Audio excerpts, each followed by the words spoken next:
नमस्कार दोस्तों, मेरे चैनल का नाम है एम के इंडियन जी के गुरु और मैं आज आपके सामने जो विषय लेके आया हूँ वो पीएमसी बैंक का ही विषय है। अब इस बारे में मैंने मेरे पिछले वीडियोस में कहा था कि हमें जो फॉर्म है वो फॉर्म भरने बहुत ही ज़रूरी है, क्योंकि मुझे डीआईसीसी ने ही कहा था कि कुछ भी हो जाए आपको फॉर्म भरना ही भरना है। तो मैंने डीआईसीसी से बात की थी और सबको ये मैसेज भी दिया था कि आप सब अपने अपने ब्रांच में जाके ये फॉर्म्स भरें। लेकिन अब ऐसा हो गया है कि बहुत सारे लोग के कमेंट्स आ रहे हैं कि पीएमसी बैंक तो फॉर्म दे ही नहीं रहा है। इसके बाद में जो डीआईसीसी ने एक सर्कुलर जारी किया था उसमें उन्होंने कहा है कि ये इन्वोकेशन है, जो सेक्शन 18A है, जो रूल पास किया गया था।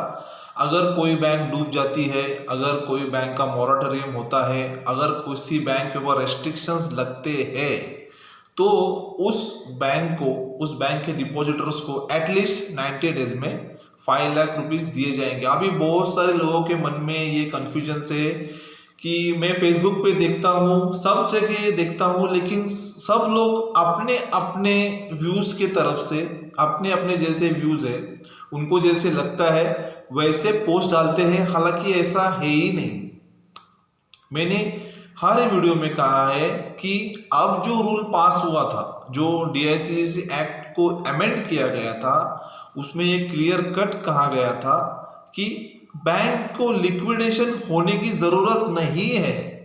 मैं हर बार यही कहता हूँ, हर बार मैं फेसबुक पे देखता हूँ, ट्विटर पे देखता हूँ और भी किसी के यूट्यूब चैनल पे देखता हूँ, तो उसमें यही कहा जाता है कि बैंक लिक्विडेट होनी जरूरी है तो हमें 5 लाख रुपया मिलेगा।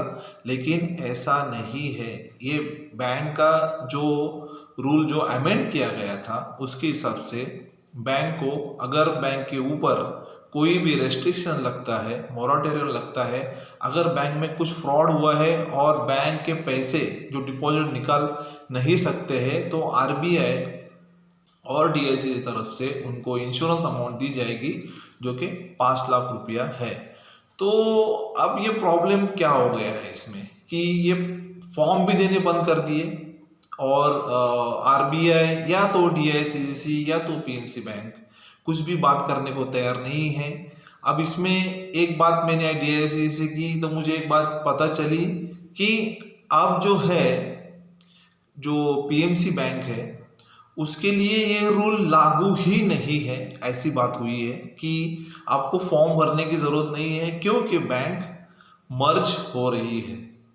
जैसे मैंने मेरे पिछले वीडियोस में कहा था कि अक्टूबर तक जो एसएफबी है उस एसएफबी को फॉर्म अप करने के लिए टाइम दिया गया था आरबीआई ने, और वो अक्टूबर एंड को ऑपरेशनल भी हो सकती है।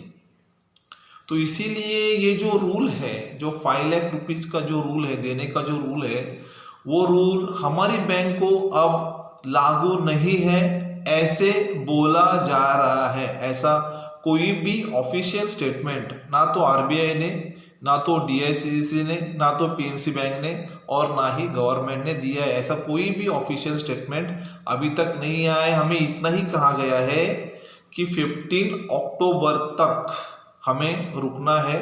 15 अक्टूबर तक सब क्लियर हो जाएगा, ऐसे आरबीआई की तरफ से, डीआईसीसी की तरफ से कहा जा रहा है कि हमें यहाँ तक रुकना जरूरी है।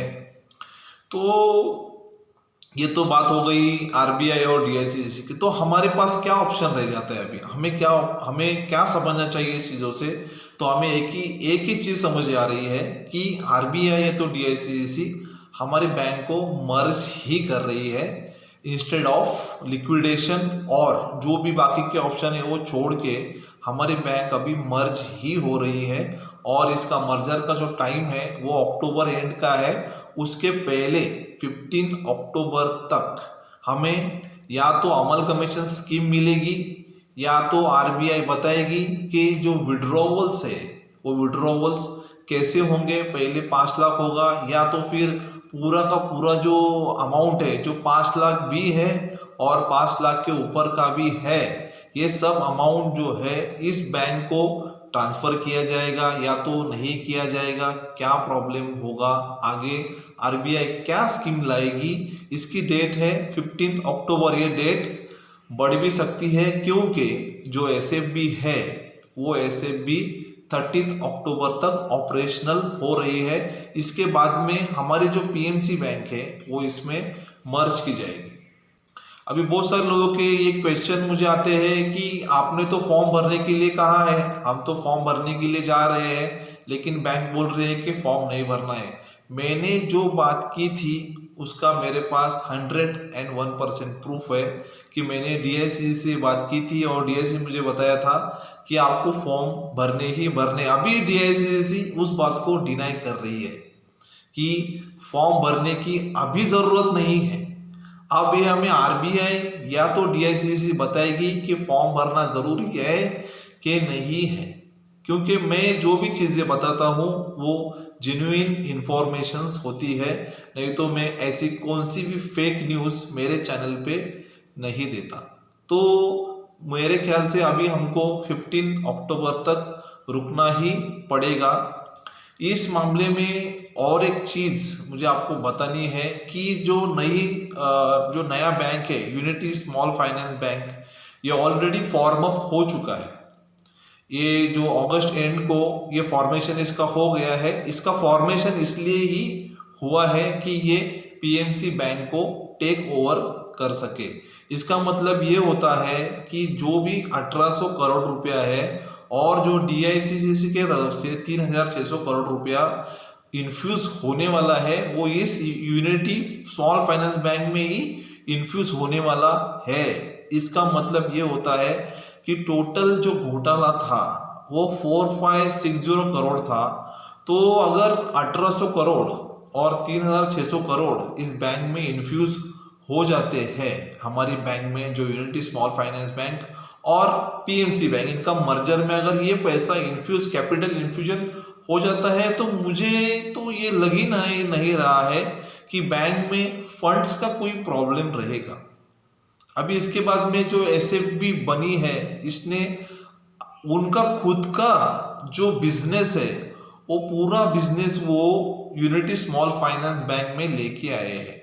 इसका मतलब ये बैंक बहुत ही अच्छी है और अच्छी चलने वाली है। और इनके जो फाउंडर मेंबर है जसपाल बिंद्रा जी, इन्होंने ये जो फॉर्मेशन, ये जो प्रोसेस कर रहे हैं, ये जितने भी डिपॉजिटर्स है उनके 5 लाख ही नहीं, मैं हर वीडियो में बोलता हूँ कि मैं 5 लाख वालों के लिए भी बोलता हूँ और 5 लाख के ऊपर जिनके भी पैसे हैं मैं सबके लिए बोल रहा हूँ। मैं ऐसा कभी भी नहीं चाहूँगा कि 5 लाख रुपया ही मिले और 5 लाख के ऊपर का पैसा ना मिले। ये सब प्रोसीजर्स चल रहे हैं, ये सब प्रोसीजर्स पूरा का पूरा पैसा हमारा जितना हार्ड अर्न मनी है ये सब पूरे के पूरे पैसे वापस करने के लिए ही ये प्रोसीजर शुरू है।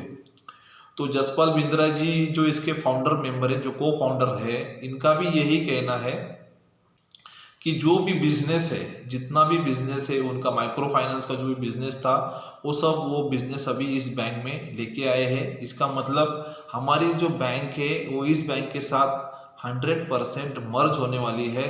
मर्ज होने जैसे ही ये बैंक मर्ज होगी तो हमें एक अमलगमेशन स्कीम उसके बाद में आ सकता है, या तो 15 अक्टूबर तक ये अमलगमेशन स्कीम आ सकती है।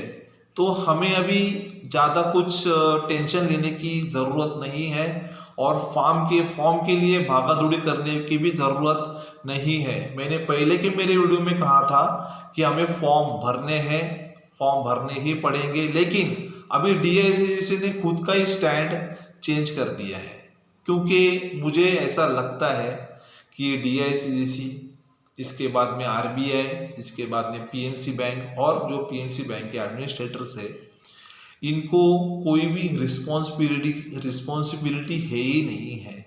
किसी भी चीज़ की इन्हें रिस्पॉन्सिबिलिटी नहीं है। अगर आपको ये चीज़ पता थी कि हमारी जो पीएमसी बैंक है वो इस रूल के अंडर नहीं बैठती है, या ये जो लिक्विडेशन का रूल था, या तो फिर जो डीआईसीसी एक्ट 2021 जो अमेंड हुआ जिसके तहत सबको 5 लाख मिलेंगे 90 डेज के अंदर, इसमें रूल में नहीं बैठती है, तो लोगों को कंफ्यूज क्यों किया गया है? इतना बड़ा अगर आप स्टेटमेंट दे रहे हो, हमारी बैंक को उसी लिस्ट में डाल रहे हो जिस लिस्ट में सबको 5 लाख रुपए मिले, जिनकी बैंक्स बंद हो चुकी है उनके लिस्ट में हमारी बैंक को डालते हो, और दूसरे दिन आप वैसे ही इमीडिएट दूसरा सर्कुलर लेके आते हो कि नहीं कि पीएमसी बैंक को ये रूल लागू नहीं होता है, पीएमसी बैंक तो मर्ज होने वाली है। तो ये सब जितने भी संस्थाएं हैं बड़ी बड़ी, इनमें जो लोग बैठे हैं, मुझे नहीं लगता है कि ये लोग रिस्पॉन्सिबिलिटी से काम कर रहे हैं। इनका मतलब ये है कि कोई भी सर्कुलर उठा के डाल दिया इंटरनेट पे, कोई भी सर्कुलर उठा के उसको अमेंड कर दिया गया। ऐसा कहा गया कि ये पहले सर्कुलर डाल आया, उसके बाद दूसरा सर्कुलर, क्या रहा है ये सब? क्यों कंफ्यूज कर रहे हैं? पूरे के पूरे 9 लाख डिपॉजिटर और भी बैंक के डिपॉजिटर्स होंगे, इन सब बैंक को कंफ्यूज करने का काम आरबीआई और डीआईसीसी कर रही है। तो मेरी आरबीआई से और डीआईसीसी से और खासकर पीएमसी बैंक के एडमिनिस्ट्रेटर जो है, उनका तो कुछ अभी बोल नहीं सकता इस वीडियो में मैं, कि उनके तरफ से तो कोई भी इंफॉर्मेशन हमें कभी मिलती ही नहीं है। हमारी जो बैंक है, इस बैंक को जो लोन मिलने वाला है, जो पहले 5 लाख रुपया है, मैंने पहले के मेरे वीडियो में कहा था कि जो 5 लाख रुपया सबको मिलने वाला है कि कैसे है, ये सब चीज़ें जो मैंने पहले वीडियो, वही मैं आज आपको बोलता हूँ कि ये एक लोन है। ये यूनिटी स्मॉल फाइनेंस को एक लोन दे रही है, जो कि डीआईसीसी है, आरबीआई है, ये एक लोन दे रही है, और इस लोन को चुकाने के लिए यूनिटी स्मॉल फाइनेंस बैंक को 20 साल का टेन्योर दिया गया है। इसका मतलब ऐसा होता है कि डीआईसीसी खुद कोई भी पैसा हमें नहीं दे रही है, ये पैसा रिटर्न लिया जाएगा यूनिटी स्मॉल बैंक से। जैसे जैसे वो बैंक ग्रोन अप होगा, वैसे वैसे पूरा का पूरा पैसा उनको 20 साल में डीआईसीसी को देना पड़ेगा। इसका मतलब ये है कि हमारी जो बैंक है वो मर्ज ही हो रही है। बैंक में किसी भी तरह का कोई प्रॉब्लम मेरे ख्याल से अभी नहीं है, और मुझे ऐसे लगता है कि अक्टूबर एंड तक ये सब प्रोसीजर्स है वो कंप्लीट हो जाएंगे, और इसके बाद में जो हमारे पैसे मिलने हैं, एक बार अगर बैंक मर्ज हो जाता है और हमें अमलगमेशन और मर्जर स्कीम मिलती है, तो हमें कोई भी फॉर्म भरने की, मुझे तो लगता है, कोई ज़रूरत नहीं पड़ेगी। ये मैं सब ऑप्शंस दे रहा हूँ कि जिस तरह से अभी आरबीआई का, डीआईसीसी का, पीएमसी बैंक के लोग जो स्टेटमेंट दे रहे हैं, उस हिसाब से हमारी बैंक जो है वो या तो अक्टूबर में या तो लास्ट दिसंबर में ऑपरेशनल हो ही जाएगी। और मुझे लगता है कि पूरा का पूरा जितना फंड है, जितने भी लोग के पैसे हैं 5 लाख रुपया, उसके ऊपर के भी जितने लोगों के पैसे हैं, उस पैसों का सबको मेरे ख्याल से विड्रॉल करने के लिए दिया जाएगा, ऐसे मुझे लगता है। यही ऑप्शन अभी बच गया है। मुझे नहीं लगता है कि जो 5 लाख के ऊपर के लोगों के पैसे हैं वो टीयर 1 या तो टीयर 2 बॉन्ड में कन्वर्ट किए जाएंगे, क्योंकि पूरा का पूरा पैसा जो कैपिटल इन्फ्यूजन है वो तकरीबन 5600 करोड़ रुपीस का जो कैपिटल इन्फ्यूजन है वो पीएमसी बैंक में हो रहा है। तो मुझे नहीं लगता है कि अभी इसमें कोई प्रॉब्लम आ सकती है। जो 5 लाख रुपया तो मिलने ही वाला है लोगों को, उसके ऊपर के जो भी पैसे हैं वो भी सबको मिल सकते हैं, क्योंकि अभी ऐसी आशा लग रही है सबको, जितने पीएमसी बैंक डिपॉजिटर्स है, सबको ये आशा लग रही है कि एक बार बैंक अगर मर्ज हो जाता है तो फिर कोई प्रॉब्लम नहीं रहेगा। जैसे यस बैंक को रिस्ट्रक्चर किया गया, जैसे देना बैंक को रिस्ट्रक्चर किया गया, और सारे बैंक को जैसे रिस्ट्रक्चर करके मर्जर करके उसके बाद में उनका जो रूटीन बिजनेस है वो चालू रखा गया, ऑपरेशन रखा गया।